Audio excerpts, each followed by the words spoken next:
Ada si A laki-laki menghamili si B perempuan. Ya, si A menghamili si B. Saya ulang lagi, apa tadi? Si A hamil dan si A menghamili si B, hamillah 2 bulan di luar nikah. Setelahnya itu oleh si A, si B dinikahi. 7 bulan berikutnya lahir anaknya. Lahir. Berarti anak ini dihukumi anaknya si A nasabnya, ayahnya. Dan dia berhak menjadi seorang wali, berhak untuk menikahkan anaknya. Kenapa? Ini kan anak hasil zina. Secara hakiki anak hasil zina, secara zahir ini bukan anak zina tetapi anak pernikahan yang sah. Kenapa kok begitu? Lahirnya di atas 6 bulan.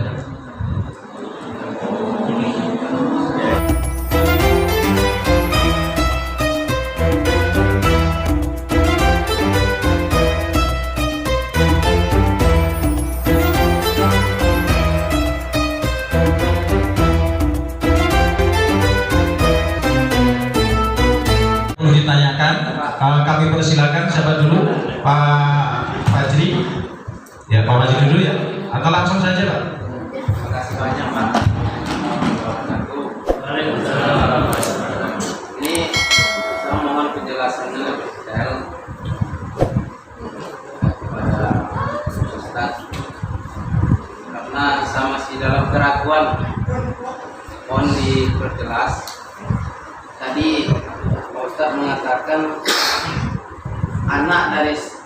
anak perempuan dari saudara laki-laki boleh menikah. Boleh menikah. Boleh nikah ya. Boleh. Saya saudara ini. Bapak ini punya anak perempuan, saya punya anak laki-laki kan. Nikah boleh kata Bapak. Boleh. Sah. Bapak mengatakan makruh. Itu terjadi pengakuan saya, dalilnya di mana? Hadisnya di mana? Tunggu dulu, Pak. Kemudian di dalam Al-Quran surah An-Nisa ayat 23 ini diharamkan menikah anak perempuan dari saudara laki-laki. Jadi di mana Bapak mengatakan perempuan atau tapi di ujung ayat mengatakan kecuali yang telah terjadi pada masa lampau. Jadi Bapak mungkin mengatakan yang masa lampau Rasulullah zaman itu sama jahiliyah atau bagaimana? Mohon penjelasannya. Baik. Ayat yang menjelaskan itu adalah menikahi anak perempuan saudara laki-laki. Itu keponakan yang tak boleh. Jadi bapak dengan ini kakak adik.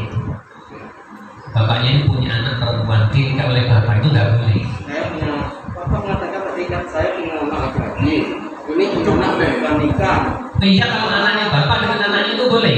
Tapi kalau bapak dengan anaknya itu nggak boleh. Keponakan. Tapi bukannya itu masih satu nasab atau hubungan dari ayat? Dari ayat ini mengatakan saudara anak-anak saudara perempuan, anak perempuan dari saudara laki-laki. Saya saudara. Iya, anak perempuan saudara laki-laki. Keponakan itu. Anak. Iya. Saya anak. Bukan, kalau anak perempuan dari saudara laki-laki namanya Anak perempuan dari saudara kita laki-laki. Punya saudara. Saya ditambah ini laki-laki. Iya, maksud dari ayat itu keponakan yang tak boleh. Kalau sepupu boleh. Tapi secara Islam anak perempuan dari saudara laki-laki yang haram dinikahi itu namanya keponakan.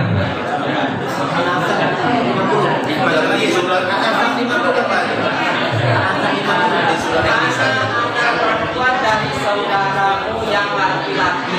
Iya, anak perempuan dari saudaramu laki-laki.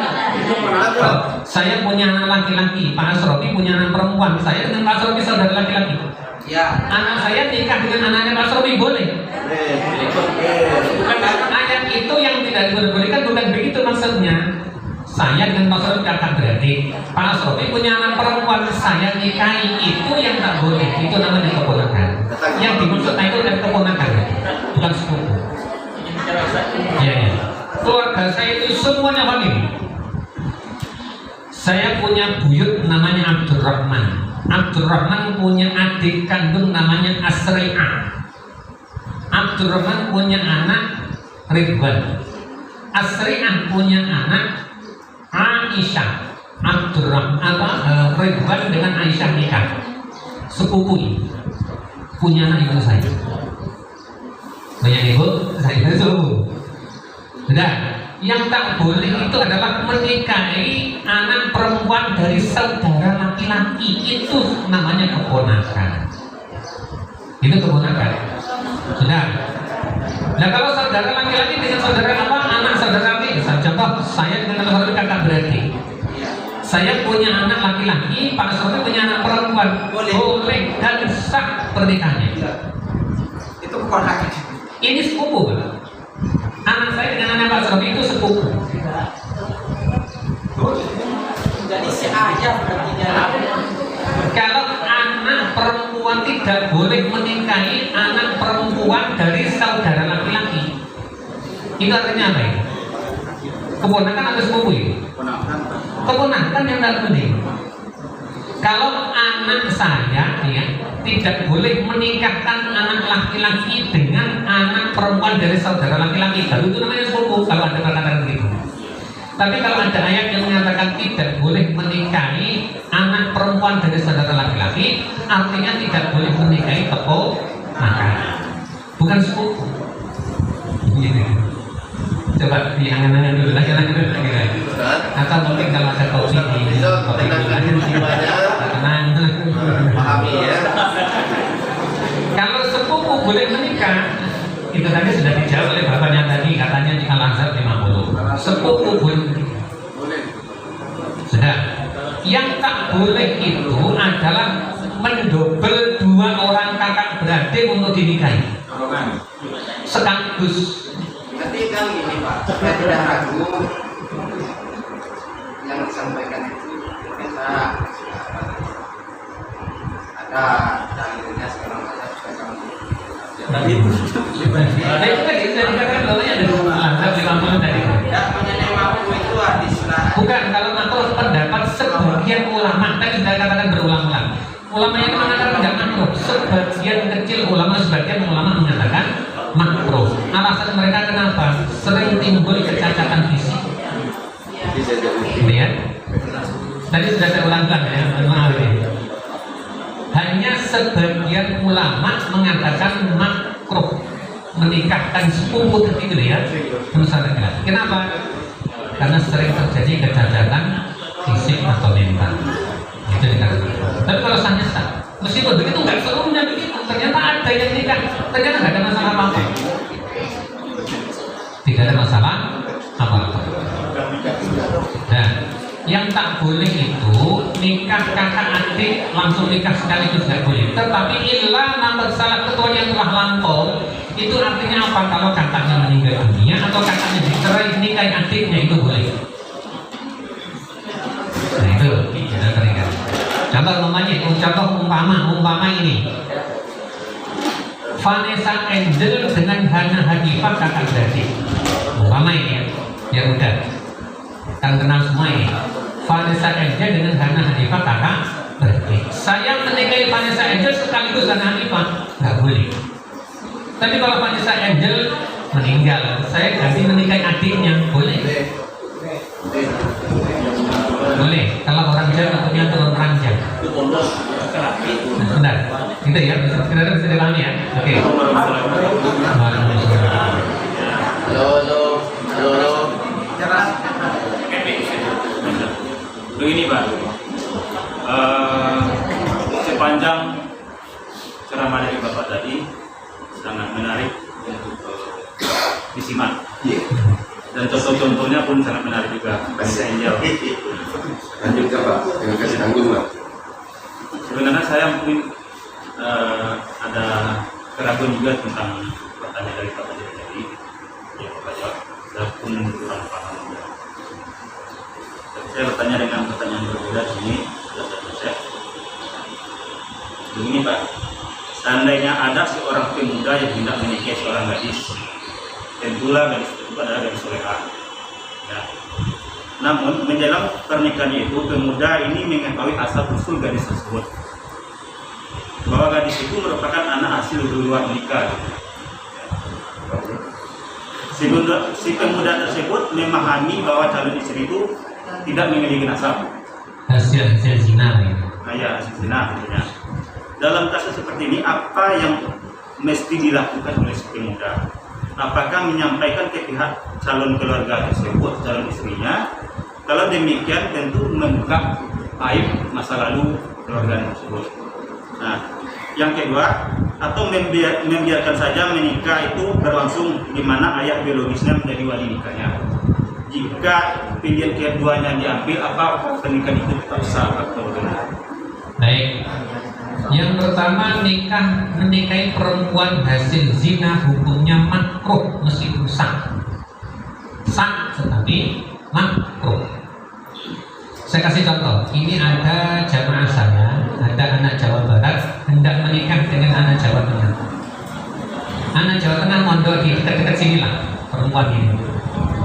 Anak itu solehah, bahkan sedang menghafalkan Quran, sudah dapat berapa juz, sangat solehah. Bahkan ustaz-ustaz ketika ustaz hendak menikahi dia, dan anak itu ketika sudah mau dinikahi selalu jujur, aku anak hasil zina. Kamu kok tahu? Iya, orang kamu sendiri mengatakan, saudara-saudaraku juga mengatakan aku hasil dari zina. Nah, saudaraku gimana? Iya, yang kakak-kakaknya itu adalah hasil dari pernikahan yang sah. Setelah itu ayahnya meninggal, ibunya berzina, punya anak ini. Seluruhnya mundur semua. Lah anak jamaah saya satu ini, kemudian dia lapor kepada saya, Pak, saya sudah terlanjur senang Pak. Bolehkah saya nikahi? Boleh, tetapi makruh. Ya sudah. Dia akhirnya melamar si perempuannya, sudah tentukan harinya. Tak taunya perempuannya meninggal dunia sebelum pernikahan. Itu pernikahannya sah. Lalu walinya siapa? Walinya harus wali hakim. Selain wali hakim tak boleh. Enggak Pak, seandainya dia masih mempunyai ayah biologisnya.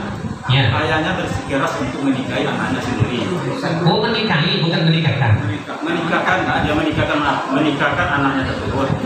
Dia masih ada ayah biologisnya. Ya, jadi dia menikahkan anak gadisnya tersebut. Padahal anak tersebut ini adalah hasil zina. Apakah sah atau bagaimana? Itu tadi saya katakan, anak hasil zina itu ayah biologisnya sesungguhnya bukan ayahnya. Tidak punya hak untuk menikahkan anak biologisnya. Yang punya hak adalah wali hakim. Iya, kalau seandainya terjadi dia menikah, dia bersikeras untuk tidak sah. Berarti pernikahannya itu haram? Iya, bukan haram, tidak sah. Tidak sah. Tidak sah. Kalau tidak sah, berarti dianggap tidak ada pernikahan. Hasilnya berarti hasil hubungan zina. Nah, ya, itu sudah. Itu ayah biologis. Kalau seandainya perempuannya yang tadi anaknya hasil zina, dia nggak tahu kalau dia itu hasil zina. Kalau itu kan Begini. Sebenarnya ini pembahasannya minggu depan atau minggu depannya lagi, karena kan masalah tentang kandungan seorang perempuan nanti akan ada bahasannya sendiri. Begini, baik, sekarang kita sedikit saya sampaikan. Orang hamil itu di dalam fikih minimal adalah 6 bulan. Umumnya orang hamil 9 bulan, maksimal 4 tahun. Itu orang hamil. Kenapa dibatasi minimal 6 bulan dan maksimal 4 tahun? Apa ada orang hamil dalam 4 tahun? Ada. Imam Syafi'i dalam kandungan 4 tahun. Kakak kandung saya itu 2 tahun dalam kandungan. Pas kakak saya. Cuman biasanya kalau orang lama dalam kandungan hidupnya pesek. Makanya kakak saya pas itu hidupnya paling pesek karena paling lama dalam kandungan. Yang lainnya enggak. Satu itu kok kakak saya hidupnya itu enggak tahu. Nah, kalau biasanya agak pesek-pesek itu agak lama dalam kandungan. Benturan. Kecepetnya agak lama.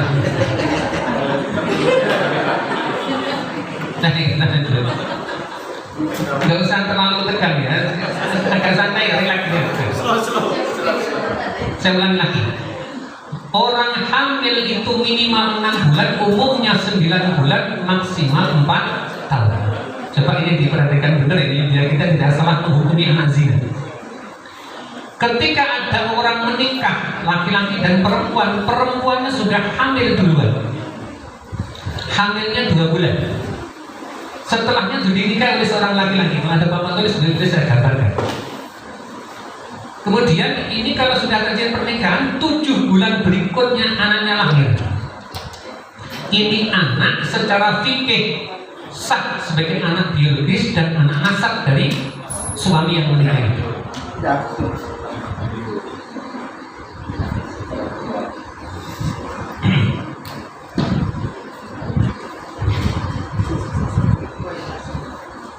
Nah, ini adalah tentang masalah nasab. Saya ulang lagi. Kalau ada orang hamil 2 bulan, hamilnya di luar nikah, dinikahilah oleh orang yang menghamili tadi itu. Setelah pernikahan 7 bulan berikutnya anaknya lahir, maka anak ini dianggap anak hasil sah dan suaminya itu berhak menjadi wali dari anaknya. Bukan anak hasil zina. Nanti dulu, sebab ketentuan fikih hamil itu minimal 6 bulan dari pernikahan. Ini sudah 7 bulan ini.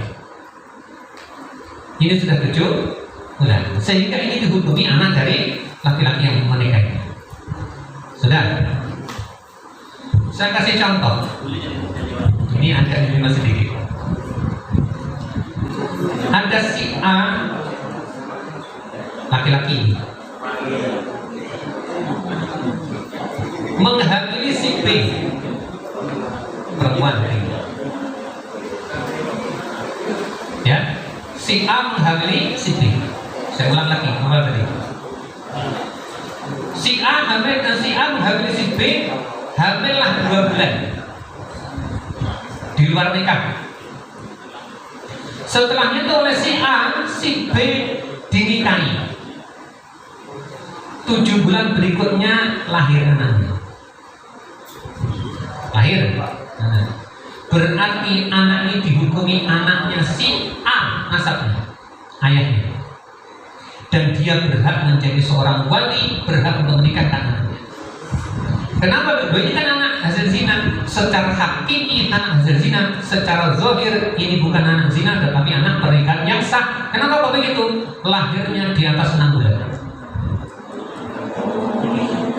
Orang hamil minimal 6 bulan. Ingat-ingat ini kan patokannya, orang hamil minimal 6 bulan, umumnya 9 bulan, maksimal 4 tahun. Sudah. Sekarang begini, si A menghamili si B di luar nikah, hamilnya 4 bulan. Si A menikahi si B. 5 bulan berikutnya lahirlah anak. 5 bulan ini. Ini anak statusnya adalah anaknya si B saja, nasabnya tidak boleh dinasabkan pada si A. Meskipun di akte ini anaknya si A tidak boleh menikahkan anaknya. Kan hasil pernikahan yang sah, iya, menikahinya setelahnya itu kelahiran anak ini 5 bulan setelah pernikahan, berarti hamilnya tidak sampai 6 bulan. Bisa dipahami nggak kira-kira? Bulan apa tadi? Ini berhubung lahirnya 5 bulan setelah pernikahan, maka ini anak bukan anak si A, tetapi hanya nasabnya kepada si B saja, meskipun yang menghamili si A. Nah nanti kalau menikah, ini walinya wali hakim, si A tidak boleh jadi wali. Ya, ini secara syar'i anak zina. Ini ya, ini secara syar'i anak zina, secara hakiki juga anak zina. Tapi kalau lahirnya 7 bulan tadi itu, secara hakiki anak zina, secara syar'i anak sah. Kenapa? Sebab patokannya 6 bulan kehamilan sudah dimulai. Ya, sudah. Sekarang yang jadi masalah begini. Sekarang si A menghamili si B di luar nikah. Dapat 2 bulan, si A lari ke Batam, nggak tanggung jawab. Si C, kawannya si B ini kasihan. Waduh, kamu hamil dihamili kawan pacarmu kok nggak tanggung jawab pacarmu. Kurang ajar pacarmu. Sudah kamu saya nikahi saja. Si C menikahi si B. Si C ini laki-laki, si B perempuan. Benar? Menikah ya digauli, nah setelah menikah digauli. Kemudian setelahnya itu 7 bulan berikutnya lahirlah anak perempuan, namanya Suci Similikiti. Nah, kalau salah Similikiti, Similikitinya saja. Benar? Lahir anak perempuan. Anak ini lahirnya kan 7 bulan setelah pernikahan. Ini nasabnya bukan kepada si A, bukan, tetapi dinasabkan kepada si C. Loh, ini kan isinya yang urut perempuan yang apa? Ini kan investasi aja dari A, tabungan si A. Lah kok yang mana kok si B, gimana si C gimana ya? Karena Pak Uya. Sebab patokannya di dalam fikih, lahir setelah 6 bulan hasil pernikahan yang sah, itulah jadi wali. Nah ini lahir sudah 7 bulan hasil pernikahan si C dengan si B. Si perempuan ini nasabnya kepada si B. Ustaz, tanya boleh? Ya, ya. Kan kalau kayak gitu kan si A tadi bapak biologisnya, ya kan? Ya. Yang B perempuan, terus yang A suaminya pacarnya berangkat ke Batam, karena yang C kasihan kalah sama si B. Dia menikah setelah hamil 2 bulan. Pak Ustaz tadi bilang bahwasanya karena dia melahirkannya setelah 7 bulan, berarti masuknya ke C. Nah, yang saya tanyakan, sebenarnya si anak siapa jadinya?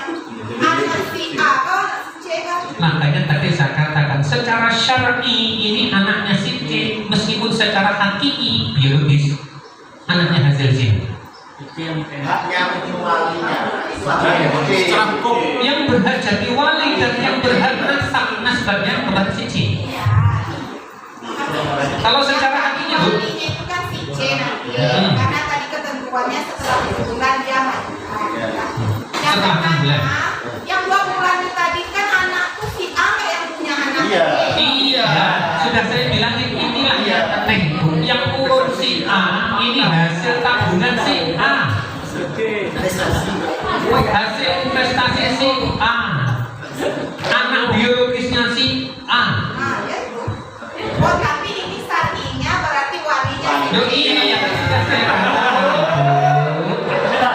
sudah saya katakan Ibu, secara hakiki anak biologisnya si A, secara syar'i anaknya si C. Bisa dipahami? Masih belum paham juga? Salah saudara. Minum kopi dulu. Nah, saya baru dengar selama saya ini baru sekali ini, jadi saya nggak mudah. Pak, itu nikahnya kalau nikah dalam kondisi hamil itu sah nggak? Nanti dulu, setelahnya yang berapa? Setelah boleh dinikahi dalam madhab Maliki tidak boleh. Nunggu sampai anaknya lahir. Sebab apa? Ayat Quran menyebutkan hatta yadhna hamlahu. Enggak tahu di ayat mana surat apa. Bunyinya pokoknya begini. Karena kalau saya ditanya ayat apa surat apa saya nggak hafal. Tapi kalau bunyinya tahu. Hatta yadhna hamlahu. Sampai anaknya lahir. Maka dalam pandangan mazhab Maliki tidak sah. Dalam mazhab Syafi'i ayat itu hanya diperuntukkan untuk orang yang menikah dengan sah, baru lahirnya anak boleh menikah kembali. Jadi dalam pandangan mazhab Syafi'i, meskipun perempuan sudah hamil dinikahi boleh. Cuman sebagian ulama mengatakan untuk agar nasabnya ini tidak tercampur selama menikah, tidak digauli, sehingga anak ini nasabnya tetap kepada si B saja, tidak A, tidak ke C kalau selama nikah tidak digauli. Ya itu maksud saya tadi biar nggak kacau ya. Dan makanya itu saya jelaskan ini kan, hubungannya dengan masalah pernikahan. Kalau Sudah. Ada sebagian ulama yang mengatakan, kan, si A ini menghamili si B, dapat 2 bulan si A lari ke Batam, si B nikah dengan si C, 7 bulan berikutnya anaknya lahir perempuan. Sebagian ulama mengatakan agar tidak tercampur ini anak dengan nasabnya si C, maka si C tidak menggaulilah dengan si B meskipun menikahinya boleh. tidak digauli sama sekali, nggak ada apa-apa kan, cuma tidur roh. Itu ya, benda untuk ini saja. Ada sebagian ulama mengatakan si C tidak menggauli si B agar si anak perempuan ini tidak tercampur nasabnya dengan si B. Kalau selama pernikahan tidak digauli sama sekali, cuma diutik-utik toh, nggak apa-apa sama sekali. Sampai kau sedang sekali ya. Ini hanya diutik-utik, nggak ada apa-apa benar ya. Maka ini nasabnya hanya kepada ibunya saja, tidak boleh dinasabkan si C, meskipun dia sudah dinikahi oleh si C dan lahirnya 7 bulan setelahnya pernikahan, lewat dari 6 bulan. Tetapi selama pernikahan ini si C tidak melakukan hubungan suami istri secara biologis sama sekali enggak. Apa ya, tahan itu urusannya si C lah ya, bukan urusan si saya, itu urusan mereka berdua. Maka ini anak nasabnya meskipun begitu tetap dengan si B. Contoh yang sudah masuk di media massa, pernah membaca ceritanya Krisnamurti, artis ini. Dia akan menikahi seorang perempuan yang hamil di luar nikah, dihamili oleh pejabat negara, perempuan tadi. Karena kasihan dinikahi oleh Krisnamurti dan dikasih nafkah sampai anaknya lahir, sampai anaknya sudah besar. Tetapi selama pernikahan sampai sekarang tidak pernah diotok-otok plus, kata Krisnamurti. Kemudian si perempuan tadi menuntut kepada Krisnamurti untuk menjadi wali dari anaknya ini. Krisnamurti menolak. Perilaku Krisnamurti benar. Kenapa? Karena dia tidak pernah motok-motok sama sekali. Kalau motik-motik nggak tahu ya. Kalau motok-motok jelas. Dan perempuannya juga mengakui memang nggak pernah digauli, nggak pernah. Jadi kalau tidur ya cuma pijet-pijetan gitu aja lah paling-paling. Masa pijetan sampai melahirkan anak? Ini anaknya hasil produksi dari pejabat tinggi negara tadi itu. Maka anak itu nasabnya hanya kepada ibunya saja. Dan walinya nanti adalah wali hakim.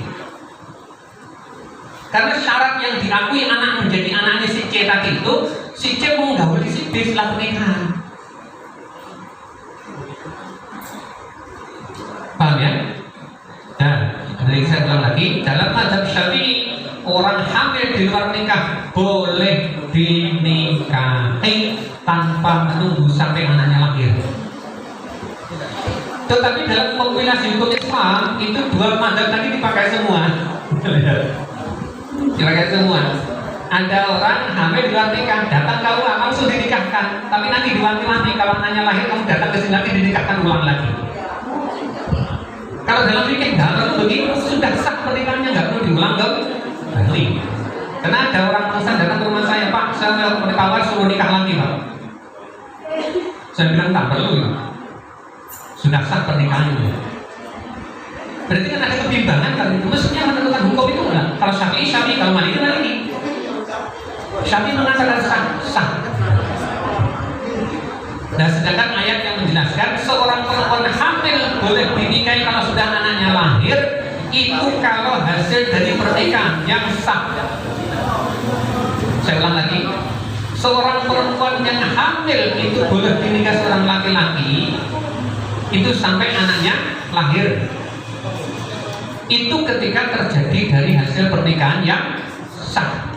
Kalau hasil pernikahan yang tidak adalah hasil dari yang tidak sah, maka kapanpun boleh dinikahi. Itu dalam pandangan mazhab Syafi'i. Contoh Kenapa? yang harus sampai dimulai. Nah, contoh ini kalau dari mazhab Maliki ya, si A menghamili si B. Ya, mengambil si B, hamil di luar nikah. Si A hendak menikahi si B, nggak boleh. Karena sudah hamil itu luar. Kalau mata pakai mata Maliki, boleh ya. Sehingga anak ini nanti ketika lahir, setelah lahir jam 1 siang, jam 2 siang sudah boleh dinikahi oleh si A. Meskipun begitu, nasabnya ini hanya kepada ibunya saja, tidak kepada si bapak biologisnya. Kalau dalam mazhab Syafi'i boleh. Yang banyak saya kupas, saya hanya mengadopsi dari pendapat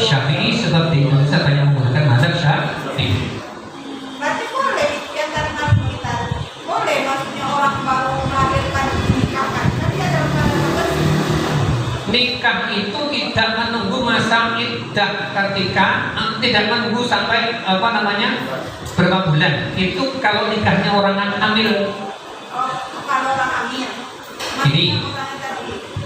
Ini ya, namanya ada ibu tadi sudah nanya, ibu nanya lagi. Sudah saya jelaskan saja lah, nggak usah nunggu besok-besok. Ibu yang telepon tadi nanya tadi, saya jelaskan sekarang. Ya, jadi gini, saya jelaskan. Kalau ibu juga nanya juga soalnya ya. Kalau seorang suami menceraikan istrinya, istri tidak boleh menikah lagi sampai menunggu habis masa iddah. Iddahnya berapa? 3 kali sucian. Dalam Quran disebut salah tata uru. Uru ini oleh Imam Syafi'i dimaknai sucian, kalau Mazhab Maliki dimaknai haid. Sehingga Imam Syafi'i mengatakan 3 kali sucian baru boleh menikah lagi. Ini kalau suami menceraikan istrinya. Tetapi kalau iddahnya seorang perempuan yang ditinggal mati oleh suaminya, suaminya iddahnya adalah arba'ata asyhuri wa asyra, 4 bulan 10 hari. Silakan dilihat di ayat Qur'annya. Saya nggak hafal juz berapa, ayat apa, surat apa. Bunyinya begitu. Arba'ata asyhuri wa asyra, 4 bulan 10 hari.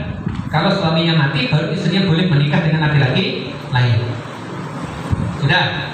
Tetapi kalau istri dalam kondisi hamil, kok suaminya meninggal dunia, hamilnya sudah 9 bulan, suaminya mati, 2 hari berikutnya anaknya lahir, sudah boleh dinikahi si perempuan itu oleh laki-laki lain karena masa iddahnya sudah habis, yaitu anaknya lahir. Tidak menunggu sampai nifas bersih. Yang tidak boleh bukan pernikahannya, menggauli istrinya dalam keadaan nifas, baru itu nggak boleh. Nikah boleh. Jadi setelah nikah ya pijet-pijetan gitu saja ya. Dan nggak boleh otot-otot tadi, nggak boleh. Sebelum nifas itu nanti kita akan bahas tentang masalah haid dan nifas. Nifas itu minimal 1 tetes. Umumnya nifas 40 hari, maksimalnya nifas 60 hari. Ya. Nah, haid juga begitu. Haid itu minimal 1 hari 1 malam. Umumnya orang haid 6 atau 7 hari, maksimalnya orang haid itu 15 hari. Jarak suci sampai haid lagi 15 hari paling cepat. Kurang dari 14 hari belum dikatakan haid, tetapi istihadah. Dan nanti kita insya Allah depan insya Allah kita akan bahas termasuk jenis-jenisnya darah dan seterusnya. Darah perempuan itu ada 5. Darah perempuan itu ada 5. 1 warnanya hitam, 2 merah tua, merah muda, kemudian abu-abu kuning. Ya, ini orang laki-laki wajib tahu. Karena kata Rasulullah, orang laki-laki akan dihisab oleh Allah tentang haid istrinya masing-masing sebelum para istri dihisab oleh Allah tentang haid mereka masing-masing. Nah, sampai di sini bisa dipahami ya. Jadi detailnya nanti lah, detailnya dulu. Jadi nampaknya untuk tanya tentang masalah iddah tadi kok nggak pertahankannya sudah saya jelaskan sebentar gitu tadi tidak. Beda lagi dengan orang yang khulu. Khulu itu iddahnya cuma 2 bulan. Contoh begini. Ada seorang suami istri, dia sudah capek melihat suaminya main judi lagi, itu nggak tahan. Istrinya menggugat cerai. Suaminya nggak mau ceraikan. Aku tidak mau ceraikan engkau karena aku adalah sangat cinta kepada engkau. Cintaku setengah mati, yang setengah hidup. Akhirnya apa? Istrinya bilang, sudahlah Pak, abang kalau mau menceraikan aku, abang saya belikan motor Yamaha NMAX. Namanya itu khulu dengan membayar iwat atau uang ganti. Kalau nggak begitu abang ceraikan aku, nanti saya kasih uang 50 juta. Suaminya langsung setuju. Oh, oke, kalau begitu diceraikan oleh suaminya. Itu namanya khulu. Khulu itu masa iddahnya cuma 2 bulan. Sudah. Sekarang yang pertama tadi orang suami menceraikan istrinya itu iddahnya berapa lama tadi? Yang awal tadi itu? Suami menceraikan istrinya masa iddahnya berapa lama bagi istri? 3 kali sucian. Nah, gitu ya. Kok kayak sepanang semua, relax biar cepat masuk. Kalau nggak relax nggak Nah, Saya kata kalau penjelasan Kan- kalau suami mati, istri iddahnya berapa lama? Kalau istri dalam keadaan hamil, suaminya mati atau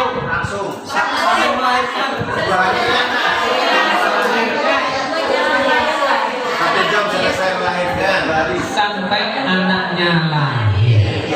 Kalau khulu istri menggugat suami laki itu dengan membayar uang iwat mengganti rugi, maka betul. Nah, Keluar ujian itu. sekarang masalahnya ini ya. Ada seorang suami menceraikan istrinya umur 70 tahun. Umur 70 ngitung masa sucinya gimana kalau sudah gak kayak gitu. Enggak, masalahnya sudah expired gitu istilahnya. Jadi sudah habis. Dari kus bro. Kalau istri sudah tidak haid lagi, maka hitungannya sama dengan 3 bulan. Baru istri yang 70 tahun lagi setelah 3 bulan diceraikan suaminya boleh nikah. Nah, tetapi kalau suaminya mati tetap 4 bulan 10 hari. Meskipun sudah tidak haid lagi, meskipun sudah expired, tetap nikahnya 4 bulan 10 hari setelah pernikahan, setelah meninggalnya suaminya. Tetapi kalau ada nenek-nenek umur 70 tahun diceraikan suaminya, iddahnya adalah 3 bulan. Kenapa kok 3 bulan? Sebab tidak bisa dihitung masa sucinya, dia sudah suci terus. Begitulah ya, sudah suci terus. Dan ini tentang masalah